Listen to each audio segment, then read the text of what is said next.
Yo soy Poli Bernatene, Laura Varela, vamos a estar acá con el colega, amigo, maestro Horacio Altuna. Es una ocasión muy especial.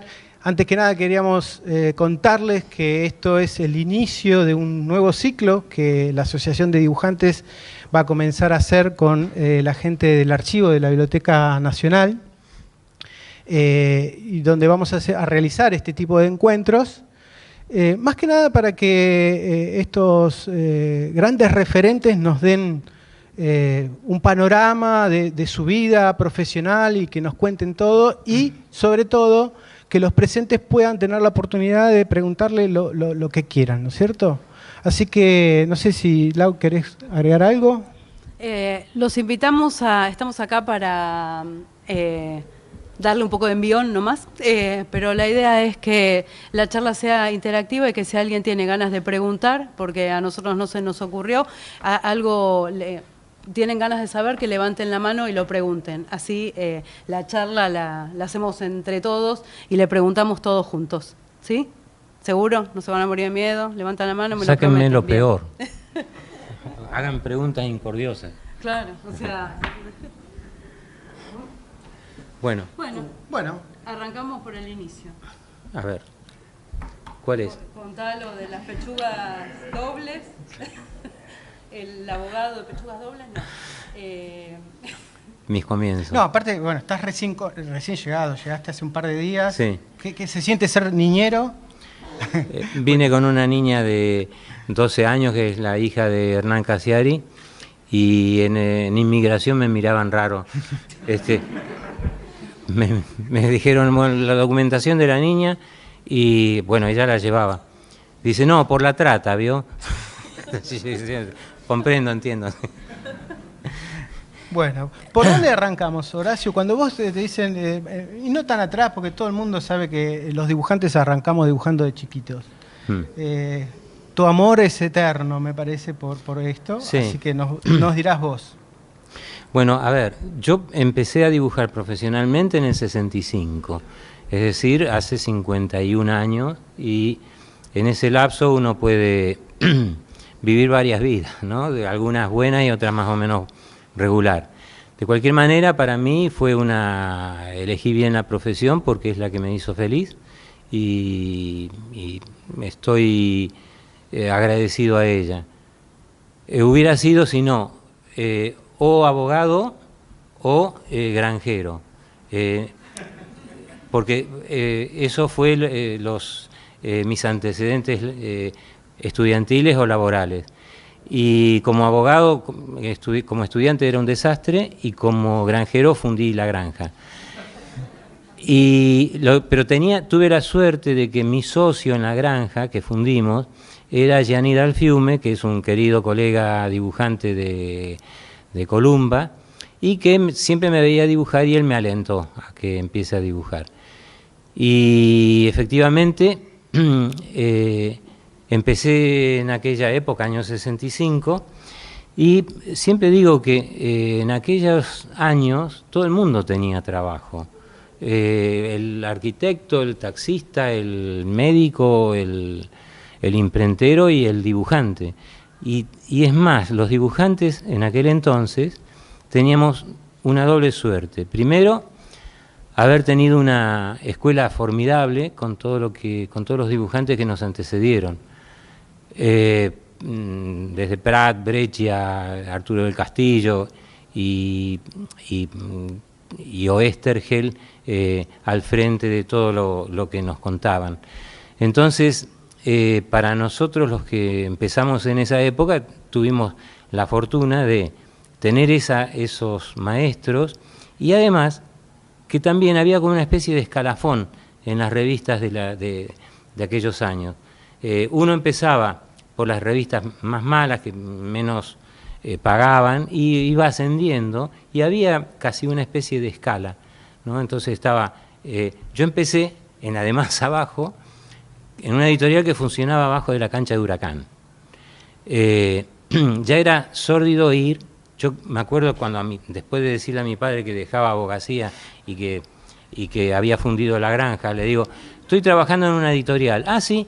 Y una tarde él me lleva a la editorial y llegamos a la cancha de Huracán y me dice, y le digo, acá es. Dice, ¿acá es la editorial? Me dice, sí, bueno. Yo vi que un brillo en los ojos se le apagaba. Y ahí empecé haciendo una historieta infame que se llamaba Supervolador. Creo que me marcó, porque desde entonces no me gustaron los superhéroes. Y ese fue mi primer trabajo. Pero después, con los años, fui mejorando algo hasta que llegué a Columba a los 2 o 3 años después. Y yo pensaba que Columba era Hollywood. No era Hollywood, estuve trabajando ahí cerca de 9 años y después, por razones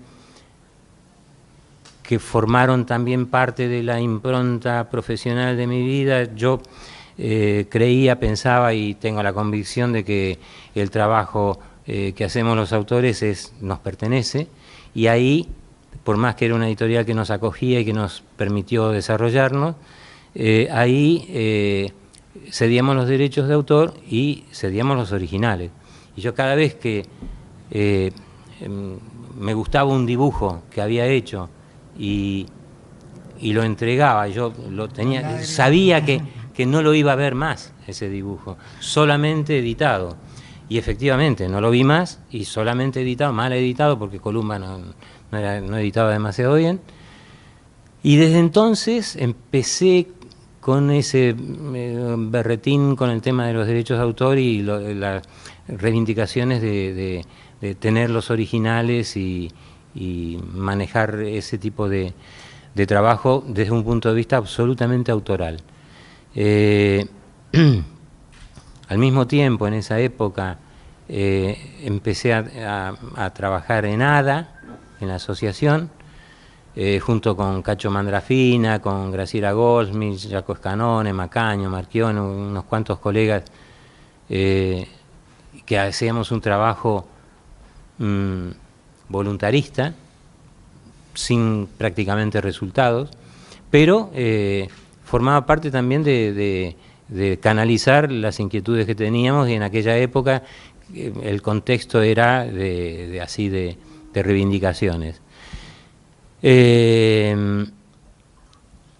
Después, cuando dejé Columba, porque no hice el planteo de que me dieran los derechos de autor y no aceptaron, me fui de Columba y trabajé en publicidad y en alguna otra cosa. Hice algunas historietas para la editorial Record también, algún trabajo para Inglaterra, y una tarde me llamó Andrés Casioli para que ilustrara una historieta que había hecho Jorge Ginsburg, un guión de Jorge Ginsburg. Y yo contaba que otra de las cosas que me he planteado siempre como laburante, como en este tipo de trabajo, es que, digamos, cuando empecé a plantearme la profesión como un medio de expresión, yo pensaba que uno tenía que hacer solamente lo que quería, si fuese posible, lo que quería, y cuestionar en todo caso los guiones o los trabajos que tenía que entregar. Cuestionar en el sentido que ideológico, ético, moral, lo que sea. En Columba, antes de irme, me habían ofrecido una historieta que se llamaba Hilario Corbalán, que era profundamente fascista, y rechacé hacerla. Y no me dijeron nada. Y después, cuando me llamó Casioli para trabajar en Chaupinela, que hice muy poquito, la primera historieta que me dieron fue una historieta de Jorge Ginsburg que se llamaba La Revolución de los Mogólicos, y yo me negué a hacerla. Era entrar en Hollywood también, porque en aquel entonces Chaupinela era un escalón alto, y yo me negué a hacerla porque mi mujer estaba embarazada y yo no quería hacer una historieta con una temática de ese tipo. Entonces hablamos con Jorge y hicimos otra historieta, que era La Revolución de los Estúpidos, no de los Mogólicos, y digo esto como punto de partida de todo lo que siempre he tratado de cuestionar cuando me ponía frente al tablero a hacer un trabajo, ¿no? La historieta es un medio de expresión, hay que respetarla y hay que hacerla digna y, si es posible, y no trabajar por encargo sin cuestionar lo que se hace. Y tuve la suerte de poder hacerlo. Y después, bueno, vino Clarín, vino Humor, en el 82 me fui a España y desde entonces vivo allí, con un pie en España y con el alma, el corazón y todo lo demás acá, porque nunca me terminé de ir. Y bueno, esa es una historia muy lineal, pero que me deja, a través del tiempo y de 50 años de profesión, un montón de conclusiones que voy sacando y que espero que ustedes me ayuden a sacar ahora también, ¿no? Haciéndome preguntas y hablando de qué es lo que yo considero de algunos temas, ¿no? Te ayudo con la palabra porque lo estamos viviendo hoy, nosotros colegas recientes, y la palabra es comprometido. Horacio siempre fue comprometido y hoy, es más, nos sirve de ejemplo. Esto que vos decís, igual a todos los que estamos hoy trabajando por esto que estás mencionando. Así que, bueno, gracias, Che. Es la verdad que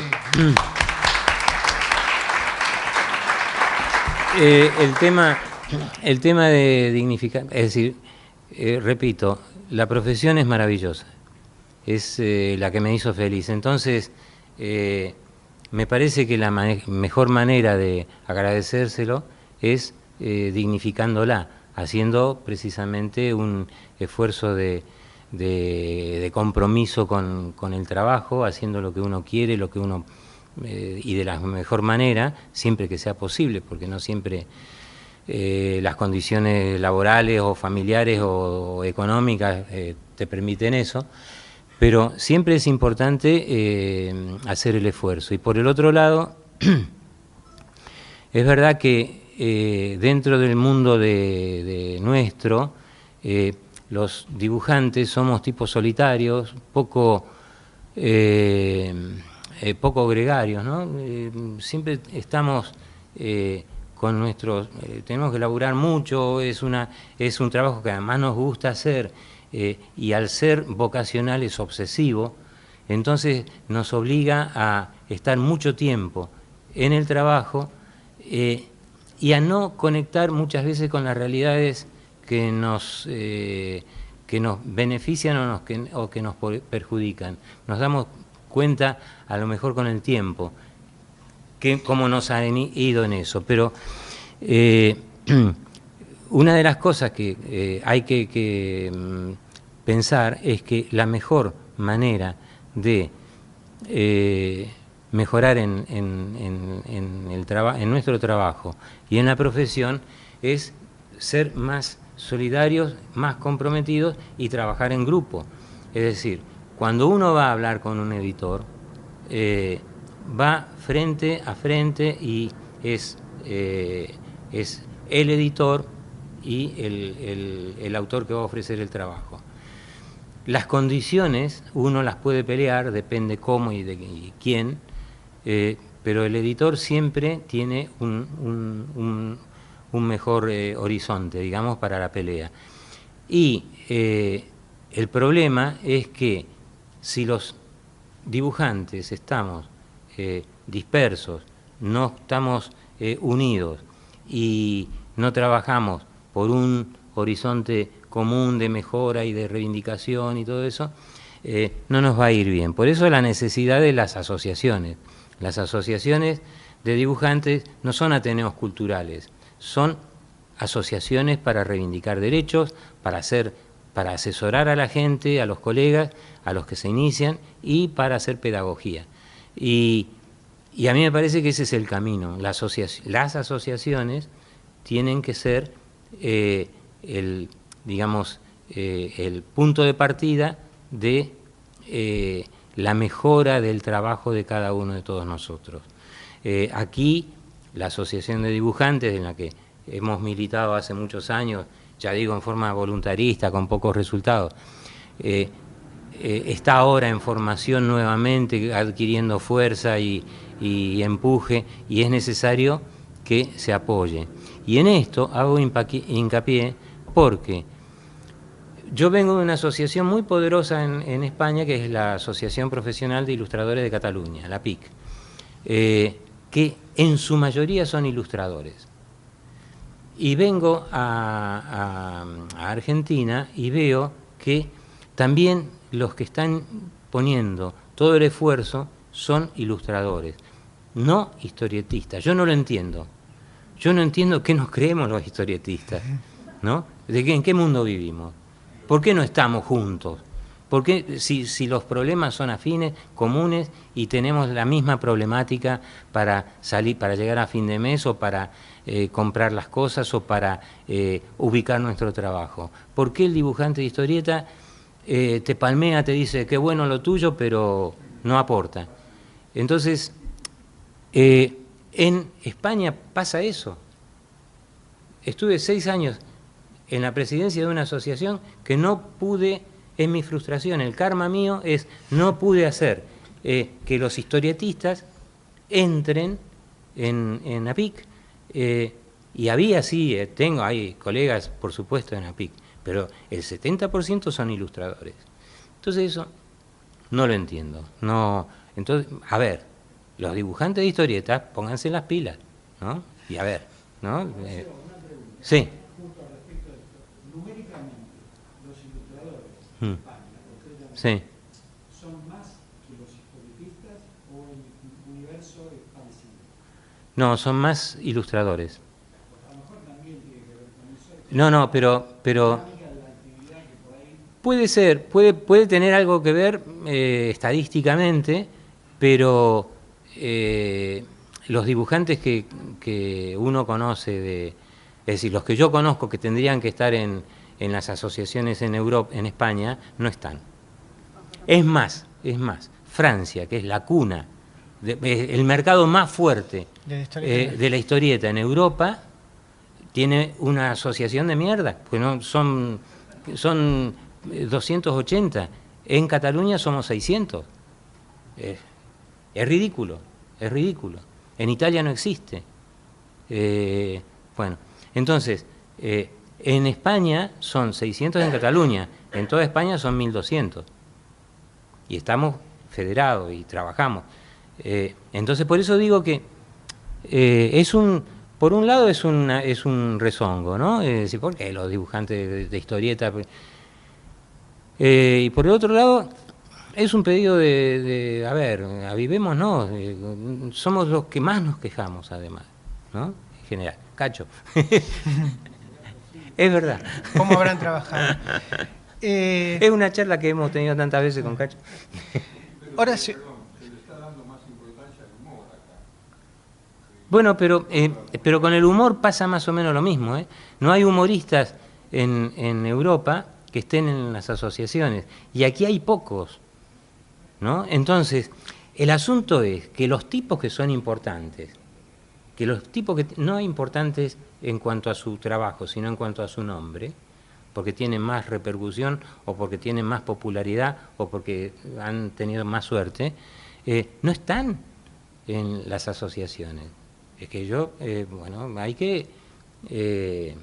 bueno, es una arenga. Es un misterio. Es una arenga. No podemos develar por qué hay falta de camaradería, y esto, bueno, de lo que decías vos antes, que tiene que ver con saberse en grupo. Después, bueno, hasta lo particular de cada quien que sigue en pie, pero esto de dónde es que está fisurado eso, que no se entiende, y tenemos prototipos y no los podemos dilucidar de por qué no le ponen el cuerpo a la situación. Bueno, pero yo te pregunto, sí, porque a raíz de lo que decía Graciela, ¿no? Esto de las cosas son a partir de un convencimiento, Sí. porque no es si se puede hacer o no. no creo en esto, no lo hago. No importa qué. Guiones, con el tema de devuélvanme mis originales. Eso es una inquietud que, bueno, la tenemos, no todos, pero algunos la tenemos y nos proponemos llevarlas a cabo y reivindicarlas. Sí, pero yo te pregunto, Horacio, a vos, después quizás ya anticipando una conclusión, ¿nos podés decir, miren, yo le quité tiempo a mi arte, dejé de ser mejor dibujante por dedicarme a lo otro? No, o sea, puede ser. Sí, bueno, depende. ¿Qué nos contás vos ahí? No, depende. En España, en APIC, yo le dediqué muchísimo tiempo, 6 años de mi vida que fueron de viajar 3 veces por semana a Barcelona y vida institucional y bueno, no lo digo como miren lo que hice, sino que quería hacerlo, me hacía feliz hacerlo. No es una queja, no, me hacía feliz hacerlo. Entonces, además los logros están, ¿no? El año que viene va a ser Cataluña, país invitado en la Feria del Libro Infantil y Juvenil de Bolonia, gracias al trabajo que hemos hecho desde APIC. Entonces, todas esas cosas se pueden lograr. Y que te quite tiempo es muy relativo. Yo no sé qué tiempo te puede quitar. Mira, yo siempre digo cuando hablo con gente joven que trabajar 8 horas diarias el resto de tu vida haciendo algo que no te gusta es jodido. Entonces, trabajar 8 horas diarias del resto de tu vida haciendo algo que te gusta no te los quita nadie. Sos feliz con eso. Y eso es una cosa que siempre digo y repito porque para darle valor a lo que hacemos. Si eso mismo lo complementamos trabajando digamos en comunidad, es fantástico.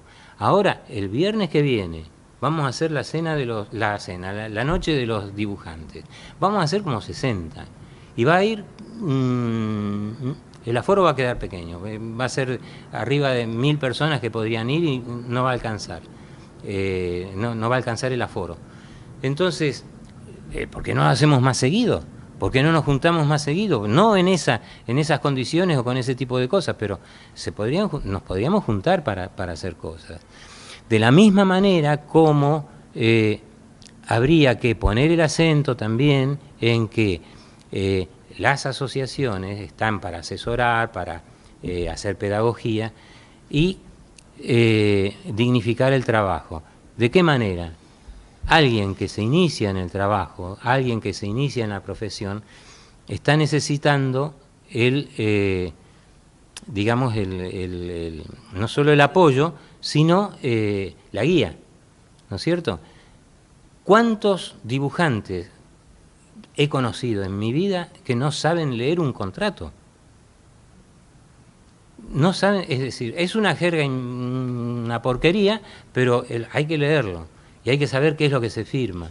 Entonces, en el momento que uno firma ese contrato, estás ligando parte de tu vida profesional, económica y diaria a un contrato con un señor que lo va a saber y que te va a prometer cosas. Una de las cosas que siempre digo es, porque soy un tipo que no mi relación con las editoriales es media tormentosa. Yo siempre digo que cuando me siento frente a un editor, él finge que me dice la verdad y yo finjo que le creo, ¿no? Porque me dice maravillas y con el tiempo me doy cuenta que me mintió. Pero yo ya sé, yo ya intuyo, yo sospecho que me miente, ¿no? Pero ¿qué voy a hacer? Yo tengo que trabajar. De cualquier manera, también en esto de saber leer un contrato, hay muchas más cosas que tienen que ver con la vida profesional. Y es eso, tener el colega a quien recurrir, tener la asociación. Si uno tiene un contrato que es infame y que te ofrecen un contrato infame, llamar a la asociación y decir, tiene estas cláusulas.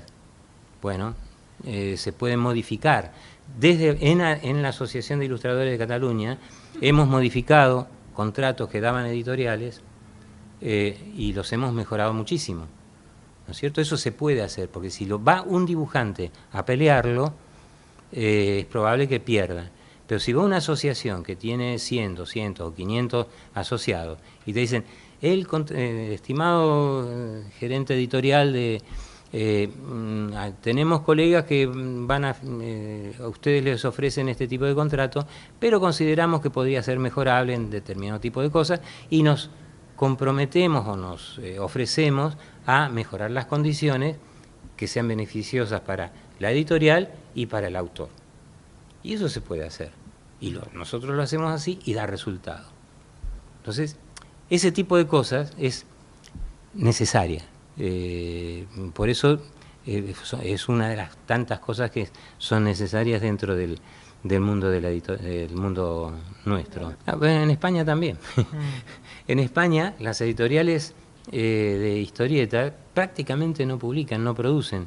Entonces, si yo voy a una editorial española a ofrecer mi trabajo, me dicen, ofrecelo en Francia, que seguro que te toman, y nosotros compramos los derechos a Francia. Entonces, eso, digo, bueno, fantástico, entonces me van a publicar en 2 sitios, ¿no es cierto?, en Francia y en España. No solo te pagan en uno, que tenés que esperar muchísimo, 6 meses o un año en una, en una liquidación del país que te ha contratado, y 2 del país que compró los derechos después. Hay mucha trampa dentro del mundo editorial y el mundo editorial es, bueno, es lo que es. Hay grandes editores, gente interesante, y en este momento yo siempre, cuando tengo que hablar de un editor, para mí de referencia, siempre hablo de Cassioli, que es el primer tipo que a mí personalmente me devolvió los derechos de autor y los originales, pero que lo hizo en forma metódica, regular, organizada y para siempre, y que ya ahora es prácticamente imposible que se trabaje en otras condiciones. El primero fue Cassioli. Pero eso es porque era colega. Bueno, pero hay otros colegas también. Columba era colega, Quinterno era colega. Claro. No es lo mismo. Divito era colega. Claro. Con diferentes creencias. Sí, tal cual. Bueno, pero podemos aprovechar para ir preguntando de otras cosas, porque vos pasaste de Clarín a España en 2 segundos y hubo un montón de cosas en medio. Contanos, por ejemplo, cómo fueron las relaciones con otros escritores, autores, con Trillo, digamos, ¿te ayudó también a vos a afianzarte como autor integral? Trillo venía de Oesterheld y yo provengo de Trillo. Trillo a mí me enseñó, es decir, a mí siempre me gustó contar historias. Lo que pasa es que con Trillo trabajamos juntos, él no me escribía los guiones, los hacíamos juntos en una mesa de bar que nos reuníamos mucho en Corrientes y Talcahuano, no, y Libertad, que ahora no existe más esa confitería. Y ahí discutíamos, peloteábamos los guiones y él me decía, y estaban anotados en servilleta de papel, yo no tengo, no lo tengo, juro que no tengo páginas escritas a máquina por Carlos, porque nunca lo hizo conmigo, ¿no? Entonces, él trabajaba de esa manera, trabajábamos los dos de esa manera, entonces yo me considero coautor de los trabajos, ¿no?, con Carlos, porque todo lo que hicimos lo hicimos juntos, los guiones. Y él me enseñó digamos,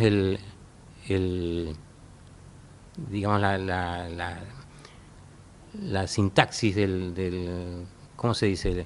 Digamos, el mecanismo del guión, ¿no es cierto? Cómo manejar tiempos, claro, manejar tiempos, y yo no sé si aprendí bien o mal, pero eso es lo que él me enseñó, ¿no?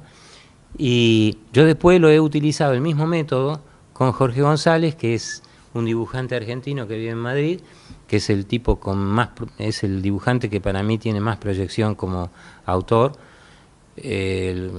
pero no solo argentino, sino a nivel internacional es fantástico. Y yo con él hice 2 historietas con guión que figuran como guión mío, pero lo hicimos los dos. Entonces la idea era juntarnos. Yo le contaba la idea que tenía de una historia. Entonces íbamos página a página diciendo, bueno, él podía modificar cosas, de lo que yo le contaba. Él me decía, ¿y por qué no lo hacemos de esta manera? ¿Por qué no pasa esto? Bueno, y hay modificaciones. Una vez que está estructurado todo lo que nosotros queríamos contar, empezábamos un desglose hablado de página por página, que era lo que iba a pasar en cada página y que se tenía que contar en cada página, inclusive algún diálogo, si es que había. Y él iba anotando todo eso. Finalmente él tenía todo el guión hecho, elaborado, porque ya sabía qué era lo que tenía que contar, todo lo que tenía que narrar y dibujar, y lo hacía. Y cuando me daba el trabajo, yo ponía el texto al final, ¿no? De alguna manera era la misma manera que trabajaba con Carlos, ¿no? Lo que pasa es que muchas veces el texto también lo ponía yo, pero el método era similar, ¿no? de trabajo. Y es un método muy efectivo. ¿Por qué? Porque el dibujante tiene imágenes que no tiene el guionista. Y el guionista tiene ideas que no tiene el dibujante. Entonces, se puede complementar muy bien si hay afinidad, ¿no? Sí, eso es como el amor, ¿pasa o no pasa? Sí. Tuviste la suerte de encontrarte en un momento con Trillo, ahora con González, o sea, podés pasar sin claro. que eso... ¿Y cuando te encontraste por primera vez solo?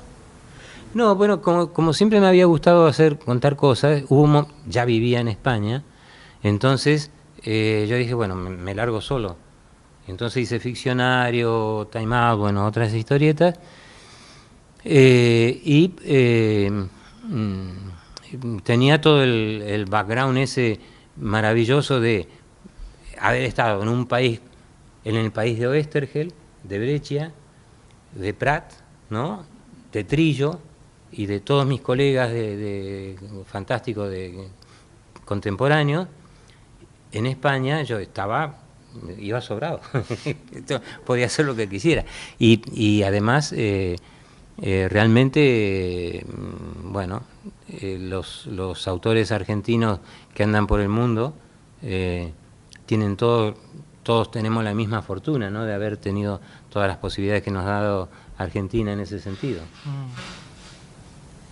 Y digamos, también el tema de la escuela que había, o sea, vos en ese sentido, ¿cómo te manejaste, digamos, con el entorno desde lo artístico también? O sea, con el dibujo, ¿cuáles fueron tus influencias?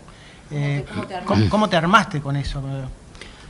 Bueno, también es una cosa que a fuerza de que me lo preguntan tengo que razonar de dónde vengo, ¿no? Porque yo vengo de todos esos maestros, ¿no es cierto? Algunos por la narrativa, otros por lo que sea. No quiere decir, yo siempre he admirado a los tipos a los dibujantes que yo no puedo seguir, que yo no puedo hacer las cosas que ellos hacen. A mí me gusta un tipo como Alex Todd, que es la simpleza, y yo soy la antítesis, porque es cargo de información todos los cuadros y qué sé yo cuánto. Bueno, me gustaba Breccia porque era un tipo expresionista, qué sé yo cuánto, y yo soy muy blandito, no tengo ese vigor. Me gusta Cacho Mandrafina. Mi mujer siempre dice, ¿por qué no dibujas como Cacho Mandrafina?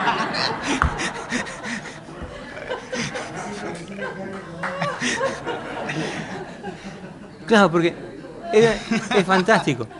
Y yo siempre he admirado el blanco y negro de Cacho. Pero es un blanco y negro que yo nunca he logrado tener, como el blanco y negro de Muñoz. Hay tipos así que son maestros. Bueno, Cacho es un maestro. Y yo le decía a mi mujer, porque no me sale, no puedo. Me sale de otra manera. No, pero se quedó con vos. No te pongas celoso. Hay un poco de celo ahí. Sí. Pero bueno, forma parte de yo vengo de muchas cosas. Por ejemplo, yo no tengo formación académica ni de bellas artes ni nada por el estilo. es más, yo voy a una sala, a un museo, y no soy un tipo de analizar pinturas ni nada, porque no tengo conocimiento pictórico, digamos, no sé, me gustan las cosas, pero no encuentro explicación por qué me gustan. Me gustan Paul Klee, me gusta. Ahora, pregúnteme por qué y no sé explicarlo. Y me gusta Basquiat, y por qué tampoco sé explicarlo. Y me gusta, qué sé yo, Vermeer, pero tampoco sé, bueno, sé porque me gusta, pero no lo sé explicar. Pero, entonces tengo una especie de gusto, así más o menos, pero realmente mi formación, al cabo de los años, me doy cuenta que es fotográfica y cinematográfica, ¿no? Mi casa está lleno de libros de fotografía. Y he visto, cuando era chico, iba al cine con mi madre, en Necochea, cuando tenía 8 o 9 años, y veía tres películas. Iba martes y jueves y veía 3 películas cada vez. Y era todo cine americano. Entonces me he formado con ese cine, ¿no? Entonces, si uno se fija, empezás a tirar del hilo, ¿no? ¿Cómo es posible? A ver, yo en ficcionario hay muy pocos primeros planos, ¿no? En muchas historietas mías hay muy pocos primeros planos. Bueno, fíjense, en el cine de los 40, ¿cuántos primeros planos había? Claro. Y eso es una cosa que me viene, que yo no lo sé por qué, pero al cabo del tiempo me doy cuenta que tiene un origen, ¿no? Y como es en el color, soy un fracasado porque mi color es muy realista y nunca yo a lápiz soy bastante bueno, a tinta menos bueno y al color no me gustó. Y ¿por qué? Porque mis maestros son muy importantes, muy grandes maestros, ¿no? Entonces yo no puedo seguirlos, no he podido, digamos, agarrar esas escuelas dentro del mundo. Yo lo veo a Juan Jiménez, que trabaja con 3 colores, ¿no? 3 colores. Y yo, si quiero hacer lo mismo, tengo que meter 6, 7 y empasto y qué sé yo cuánto, y no es lo mismo y no me queda igual. Tendrá otro resultado. Pero forma parte de los aprendizajes. Cada cual aprende a su manera y ahora voy a recordar mi homenaje personal a Nine, que alguna vez dijo de mí, ¿no? Algo que le doy toda la razón, lo dijo públicamente en una radio, no sé, y dijo que porque Nine era malo, era difícil, pero por Dios, era el mejor. Y Carlos decía que yo podría ser mejor si trabajase más para mí, porque yo trabajaba todo para publicar. Nunca me hacía el espacio para hacer lo que tenía, bueno, sí, para evolucionar y en la búsqueda, digamos, ¿no? Entonces, eso que Carlos decía con razón de mí, es una conclusión que saco y que hubiera sido mejor yo, como dibujante, si hubiera tomado en cuenta las palabras de Carlos, ¿no? Y si hay dibujantes aquí jóvenes y no tan jóvenes, lo pueden hacer, está bueno también. Yo me acuerdo, el año pasado fue que tuvimos la charla, o el anteaño, bueno, el anteaño, dijiste una cosa que fue importantísima en esa charla sobre la diferencia entre dibujante y dibujador, ¿no? Sí, pero esa es una palabra también que venía de Cassioli. Yo respeto al dibujante y al dibujador, porque los dos hacen algo legítimo, pero Cassioli hablaba del dibujador como el que llenaba páginas como planillas. Entonces, en ese sentido, es cuando yo pienso que sí tendría que hacer el dibujante el esfuerzo de dignificar lo que está haciendo. El dibujador es el tipo que no cuestiona lo que hace, en ese sentido. El dibujante es el que pone de sí, ¿no? No es necesario que haga el guión, ¿no? A ver, la casta de los metabarones que hace Jodorowsky con Juan Jiménez. Sería una mierda si no lo dibujase Juan Jiménez. Es así. Pero Juan Jiménez es un grande. Entonces hace un trabajo formidable que beneficia un guión mediocre, para mi gusto. Pero eso es, a eso yo llamo que es un dibujante, ¿no? Después podemos hablar mucho sobre historieta, porque los otros días hablando con un crítico valenciano, que sabe mucho, que se llama Álvaro Pons, hablábamos de la historieta y él me preguntaba por qué no me gustaban los superhéroes. Y yo le decía que a mí no me gustan los superhéroes, pero no me gusta como no me gusta la novela histórica, qué sé yo, no la leo, no es mi gusto. Nunca me formé con el dibujo. Pero hubo una, no una discusión, pero sí una especie de intercambio, ¿no? En donde me decía que yo tenía un prejuicio con el mundo del superhéroe. Y algo acertaba, algo acertaba. Uno puede, con Carlos Trillo también lo hablábamos, esto.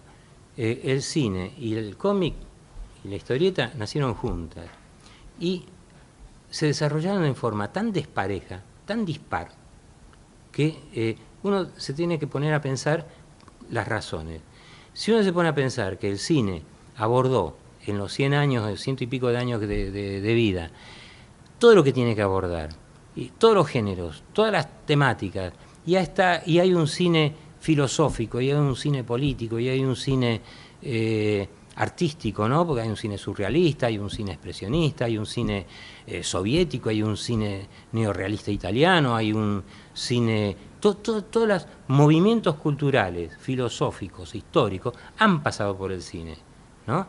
En la historieta hay una especie de fijación, había una especie de fijación, así nació, destinada a un público infanto-juvenil. Chico, además, varón. Hay que rendirle homenaje a Estados Unidos por haber inventado el mercado de la historieta, pero hay que reprocharle que no hayan pensado en que puede haber una lectora, ¿no? Entonces, durante medio siglo o más se ha hecho una historieta dedicada a los chicos, ¿no? Infanto-juvenil. Y las temáticas más adultas, el primer tipo que las empezó a abordar fue Oesterheld. En el mundo. En Estados Unidos no. Todo esto yo se lo decía a Álvaro Pons y lo machacaba, ¿no? Y yo decía, Oesterheld es la primera historieta que yo leí en donde el personaje, los héroes eran indios, estaban a favor, era una temática que estaban a favor de los indios, ¿no? Después en todas las películas de cowboy, en todas las historietas que uno leía, mataban indios a rolete y nadie decía nada y estaba todo bien y el enemigo era el indio, o en todo caso algún mexicano mal entrazado o ese tipo de cosas. Pero el tipo que empezó a romper con eso fue Oesterheld. Y por añadidura, yo lo machacaba más a Álvaro, le decía, ¿y qué hay de los negros? ¿Por qué casi, en un siglo y pico, no hay héroes negros dentro de la historieta? ¿Cómo se le llama eso?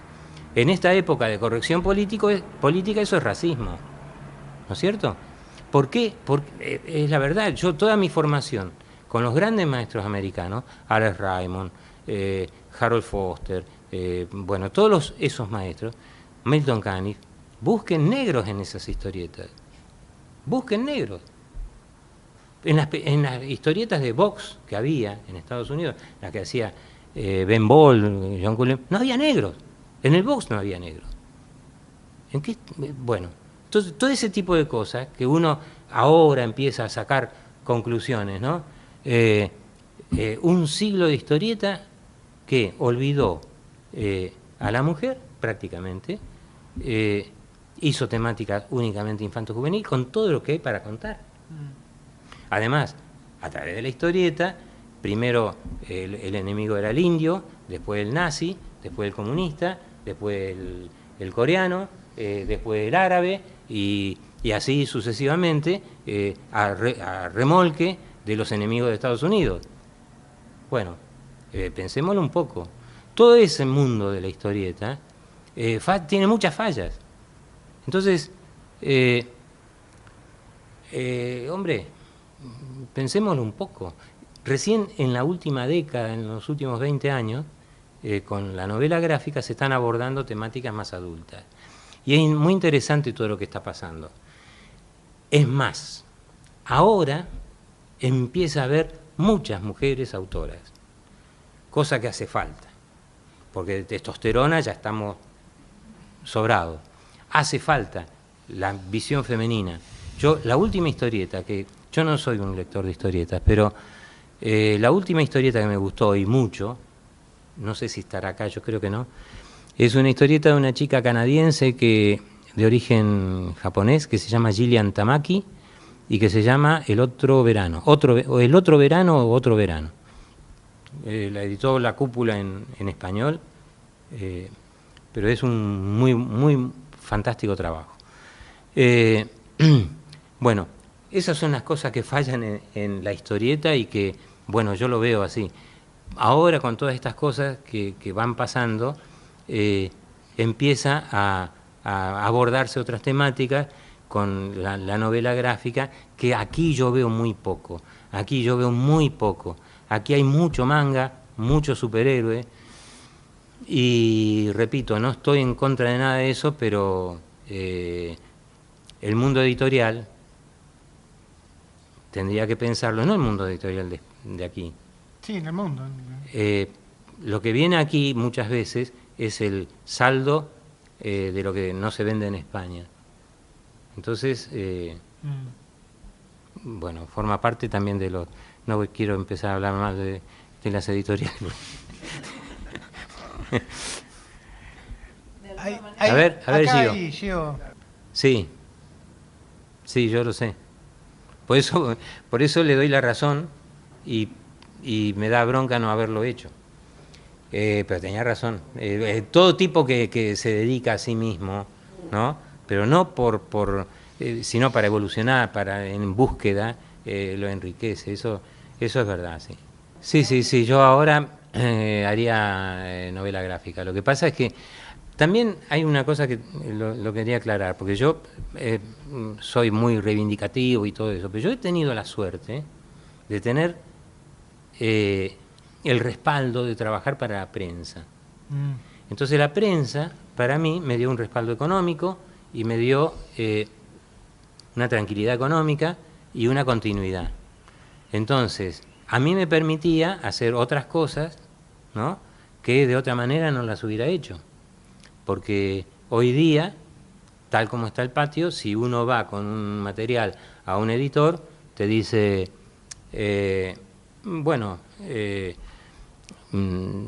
estas son las condiciones, qué sé yo cuánto, pero hay que pensar qué es lo que te pagan, ¿no? Piénsenlo, bueno, lo saben, porque la mayoría son colegas, pero trabajar 6 meses, 1 año de tu vida, para que te den el 10% del precio de portada sobre la mitad del tiraje, en Europa son 2.000 euros por 1 año de tu vida. No. Hay que pensarlo, ¿no? Entonces, si yo he tenido la suerte de trabajar en la prensa, entonces poder pelear otro tipo de condiciones. Entonces, cada experiencia es intransferible y no quiero decir que los que no lo hagan es porque no. No, yo he tenido esa suerte. Bueno, pero por ejemplo, mira, ahí estás hablando de eso, de lo que es la experiencia gráfica, de los medios gráficos, la prensa y todo eso. Pero vos pasaste por otros terrenos, el cine, contanos un poco más, no sé. ¿Eso te ayudó justamente? A ver, lo de Playboy, lo aclaro siempre porque todo el mundo piensa que soy un maniático sexual. Porque todo lo que aparece en Google son minas que dibujaba. Entonces, yo he hecho 400 y pico de páginas para Playboy. Y eso me marcó. Pero tengo 10.000, 12.000 páginas hechas que no son eróticas, ¿no? Pero la croqueta es de los demás, no mía. Yo hice 500, el resto es lo que... O sea, que no te gusta dibujar mujeres. No, sí, me gusta. Lo que sucede es que yo empecé con Playboy porque me había peleado con los editores franceses, ¿no? Entonces, cuando me peleé con ellos, estaba sin trabajo, porque no estaba haciendo nada para Argentina. Fue entre el Loco Chávez y el Nene Montanaro, digamos. Bastante antes, 2 años antes de que empiece el Nene Montanaro. Entonces, yo no tenía trabajo. Me quedé sin trabajo una tarde en París, que le insulté a un editor. La primera y única vez que insulté a un editor, así en vivo y en directo. Contanos, ¿no? Contanos. Fue enojoso. Pero además el tipo estuvo acá, en Comicópolis, hace 2 años, ¿no? Y sigue enojado. No, yo no lo quise ver, porque además claro, me habían nombrado padrino de Comicópolis. Entonces, me dicen que va a venir este señor que se llama Bruno Lesigne, que era director editorial de Humanoides Asociados en Francia. Humanoides Asociados me estafó, pero no es un eufemismo, me robó. Entonces, a este señor, una tarde, me debían 6 meses de trabajo, viajé a París para cobrar, desde Barcelona a París para cobrar. Este señor me atendió en un bar, no en la editorial, me dice, vaya al bar, nos vemos en el bar de abajo, qué sé yo cuánto. El tipo, y yo fui con una amiga que me hacía de traductora, para que no haya dudas, ¿no? Una chica suiza que, se sentó al lado mío y sufrió todo lo que pasó ahí. Y yo le decía que me debía dinero, qué sé yo cuánto, el tipo ni me miraba, pero no me miraba, ¿no? Yo estaba delante y el tipo me contestaba con boludeces, pero no me decía por ninguna razón. Y cuando yo le dije, bueno, ¿cuándo me van a pagar? Y qué sé yo cuánto, bueno, dentro de un mes vamos a ver cómo es. Entonces yo le dije a Pascal, que estaba ahí, digo, Pascal, dile que es un hijo de puta. Y Pascal, no le puedo decir eso. Diré que estaba ahí el tipo, Bruno Lesigne, que vino hace 2 años. Dile que es un hijo de puta.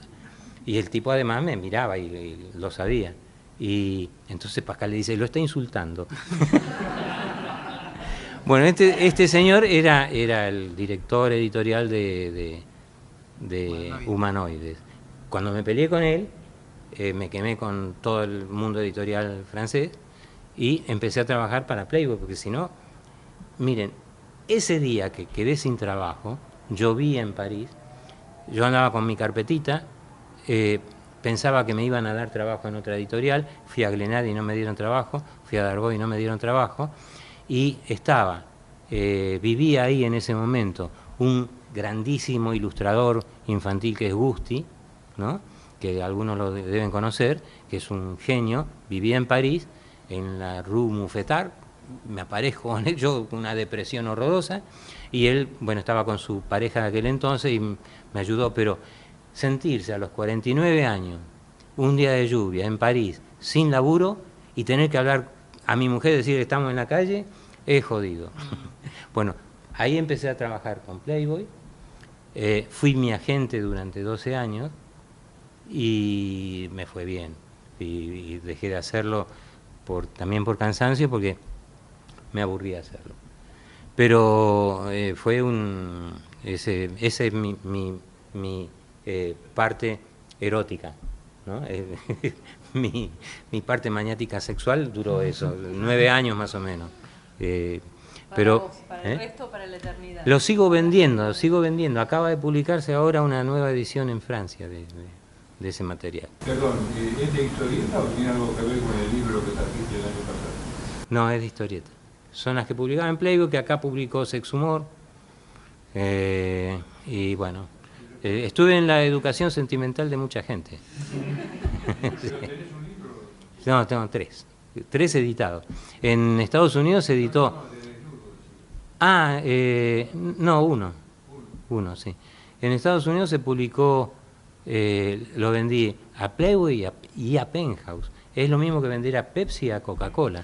Arriba, ¿no? y a Boca. Arriba y a Boca. Yo sí. Siendo mi propio agente, que eso es otra cosa. Yo no tengo agente y alguna vez, si quieren, podemos hablar sobre agentes. Pero... Como los editores. Sí. Autogente. Sí. A ver, forma parte también de las convenciones del género, ¿no?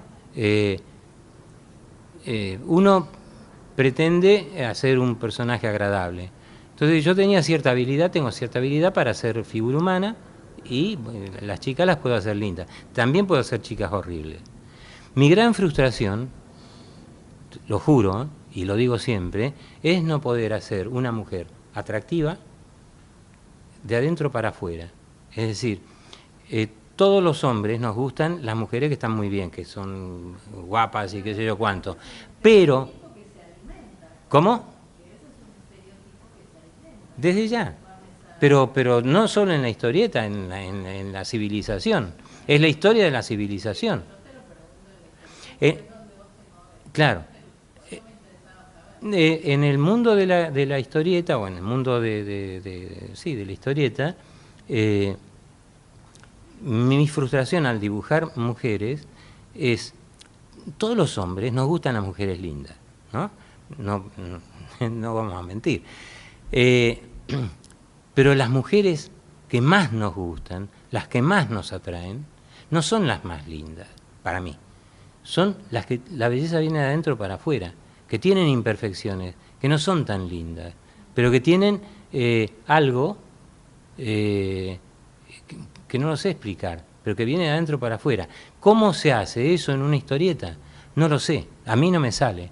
A mí me gustaría hacer, porque eso requeriría un desarrollo argumental o qué sé yo cuánto para darle carnadura a una mujer que no es tan linda, pero que tenga, que sea atractiva. ¿Cómo se hace eso? Hay mujeres, por ejemplo, a mí personalmente, me gustan mujeres que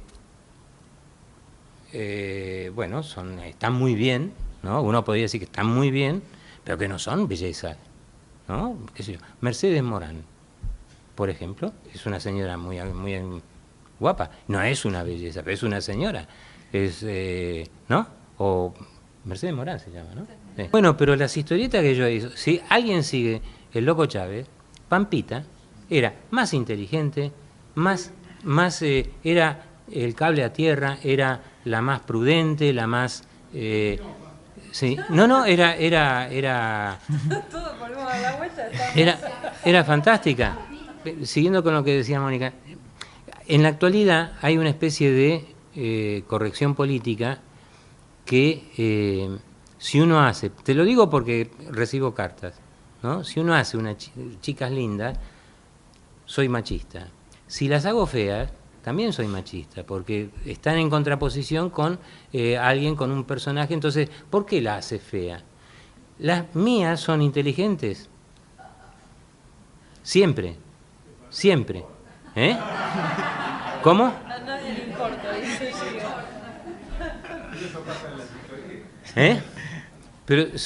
Pero en serio, mis personajes, aún en las historietas de Playboy, hay un mecanismo de cazador-cazado. El tipo que va de piola, el tipo que ganador, qué sé yo cuánto, ese pierde. Pierde. Pero eso que sería un mensaje feminista, como está rodeado de chicas lindas, pasa a ser un mensaje machista. Y no, es que yo no, para alguien que es autor es muy difícil encontrar el punto en donde la gente o las mujeres, a ver, si yo hiciera las historietas que hace Maitena, a mí me machacan. A cualquier autor, hombre, que haga las temáticas que hace Maitena, lo matan, porque sería absolutamente machista. No, bueno, es lo que yo te digo. En parte es una imposibilidad mía también de hacer lo que yo quiero hacer también, ¿no? Eso de una mujer más atractiva. Por el otro lado, en esta época, lo quiero decir también porque lo peor que nos pasa a los autores es lo políticamente correcto. Esa es la censura de nuestro tiempo. Eso es un horror. Eso es realmente repugnante. Todo es cuestionable, ¿no es cierto? Entonces, hay que tener mucho cuidado en los mensajes que se dan. Si antes, lo digo siempre en España, si Chumi Chumes, Perich o Gila quisieran hacer ahora las historietas, los chistes que ellos hacían hace 20 años y que por eso eran venerados, hoy los matan. ¿no es cierto? Y ese es el cuidado, lo políticamente correcto es un horror. No se pueden hacer, hay que tener mucho cuidado no puedes hacer chistes de judíos si no eres judío. No puedes hacer chistes de homosexuales si no eres gay. No puedes hacer chistes qué sé yo, bueno, de otros países, de otras razas, si no eres de las otras razas. Es que antes eso no pasaba, es muy jodido eso. Llega un punto en que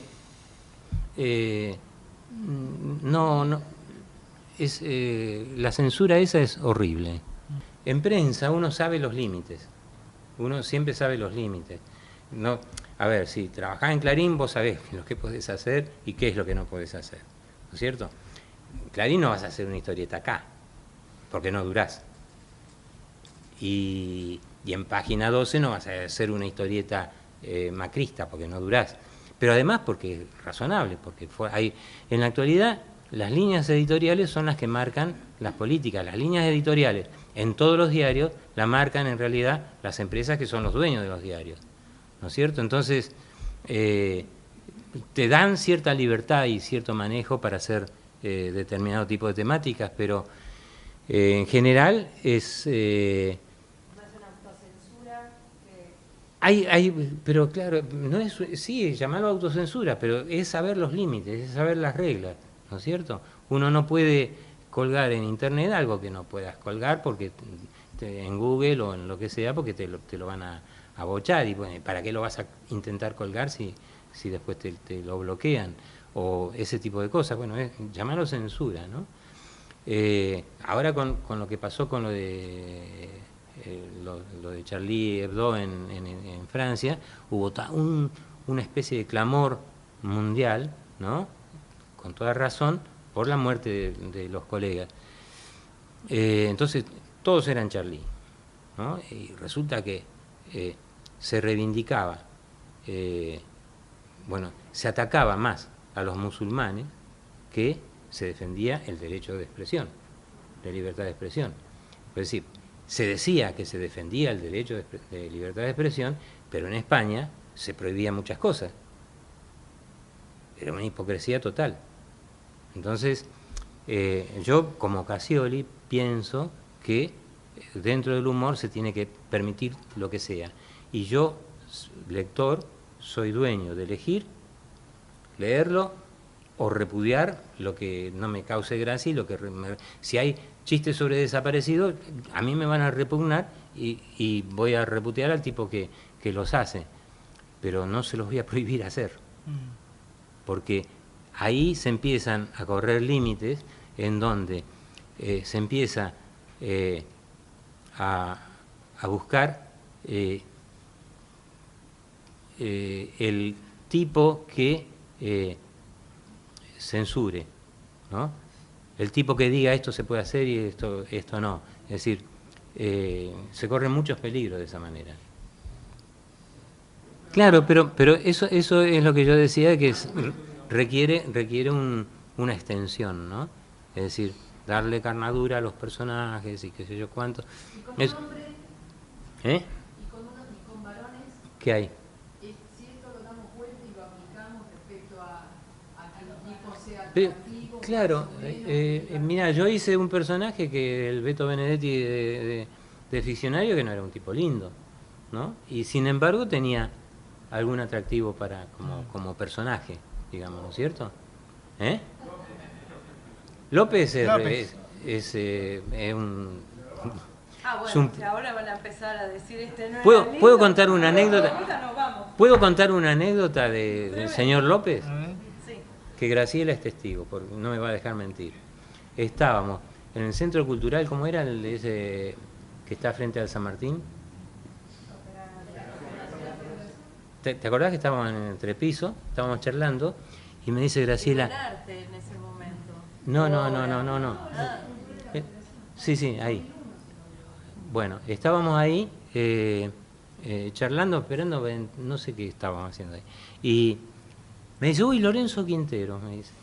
Y yo no lo conocía a Lorenzo Quintero. Yo había visto la película El señor López, pero no había visto, no lo conocía personalmente. Entonces pasa Lorenzo Quintero Y yo digo, lo voy a saludar, ¿no? Entonces voy detrás de él, el tipo se mete en el baño. Es real, ¿te acordás? Si yo lo cuento, puede que no me lo crean, pero ahí está testigo. ¿Eh? No, esperé que salga. Andás a ver dónde estaba. Sí, no, yo le digo, mirá, yo soy Altuna, yo dibujaba al señor López. Ah, mucho gusto, qué sé yo cuánto. Le digo, yo no te conocía, te quise saludar y te metiste en el baño. Dice, viste, joda. Bueno, es una... ahí Meiji. Sí. Ya que salió el tema de López, ¿cómo viste el tema de la película? ¿Cómo viste la adaptación de los personajes? Mirá, la película era digna, pero me reventó el final, porque yo no estaba... un final feliz con el señor López es indigno. A ver, no tiene que ser así. Un señor López no tiene que tener un final feliz. Y la película tenía un final feliz.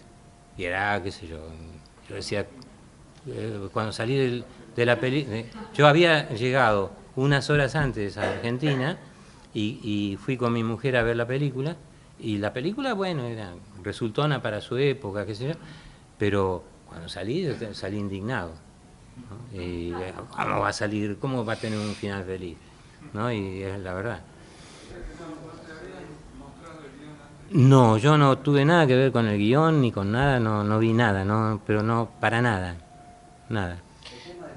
No, pero respeté la decisión de Fisherman, ¿no? Es decir, yo tampoco lo conocía a Fisherman, ¿eh? Pero me pareció que era una posibilidad legítima, ¿no? Muchas veces se hacen películas donde el physique du rôle de los personajes no tiene nada que ver con lo que uno imagina y todo eso. Ahora tenés un López para inspirarte, para hacer algo.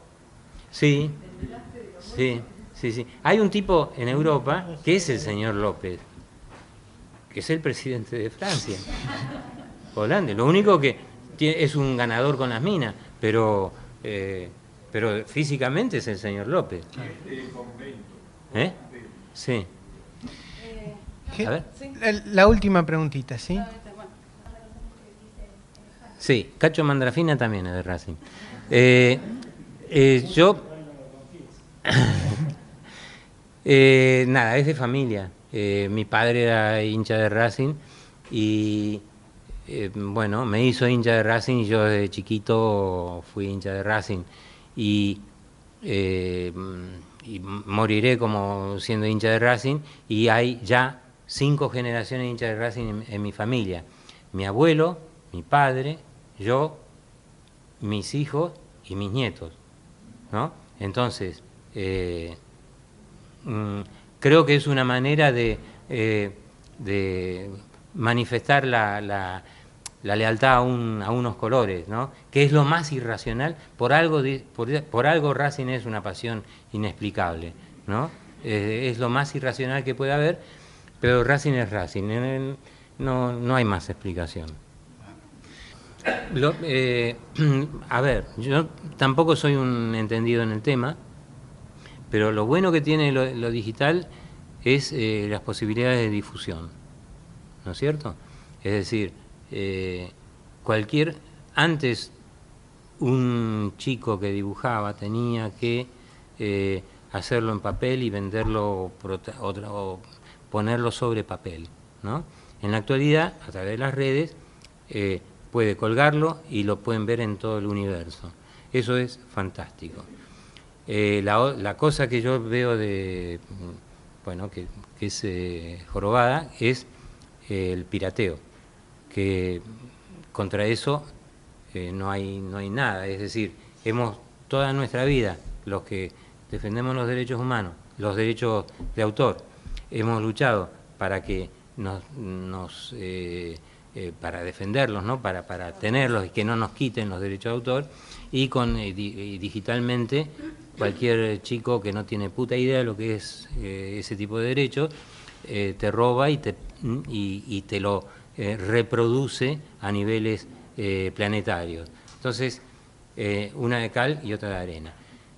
En el mundo todavía en el mundo editorial el tema de lo digital no está Reglamentado.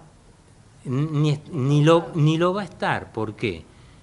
Yo he trabajado para una editorial como Orsay, en donde se colgaba el material, se vendía el material por internet, ¿no? Es decir, se hacía la venta de mi libro a través de las redes, ¿no? Y en papel, y Orsay me daba acceso a la descarga, es decir, yo sabía quién me compraba, dónde y cuándo, pero con el nombre y apellido. Yo podía decir, ¿cómo? Fulanito que mi amigo no me compró todavía, ¿no?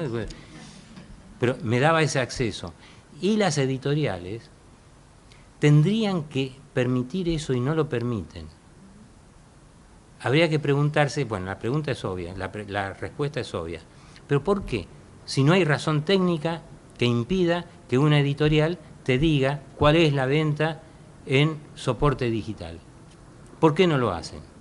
¿Qué ocultan? ¿No? Bueno, gente, tenemos que ir cerrando, pero no antes sin hacerle una pequeña sorpresita. Tenemos un pequeño brindis después de esto. Para que entre el brindis también, puedes seguir hablando. Sí, ahora, sí. Tenemos que cortar porque... A las 9 se apagan las luces. Pero antes querríamos hacerte una entrega en nombre de toda la Asociación de Dibujantes.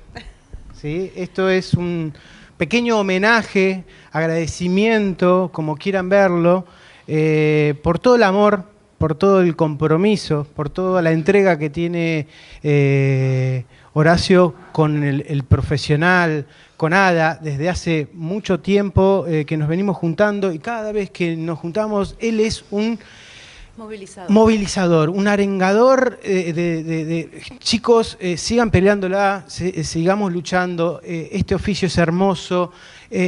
Lo acaban de escuchar hace momentos hablando de que necesitamos que el resto de los dibujantes también se pongan la camiseta. Y bueno, no tenemos, la verdad, no hay palabras para agradecerte, Horacio. Queremos hacerte una pequeña entrega de un recuerdo. Es un símbolo de todo nuestro agradecimiento, amor y admiración. Bueno, muchas gracias.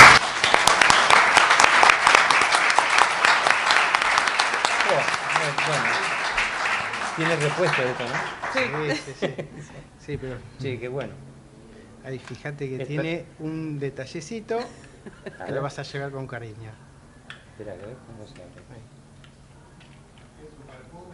Sí, justo. Ahora lo va a compartir. Lo vas a poder llevar. Uy, qué lindo. Dice Ada Horacio H. Altuna. Muy bien.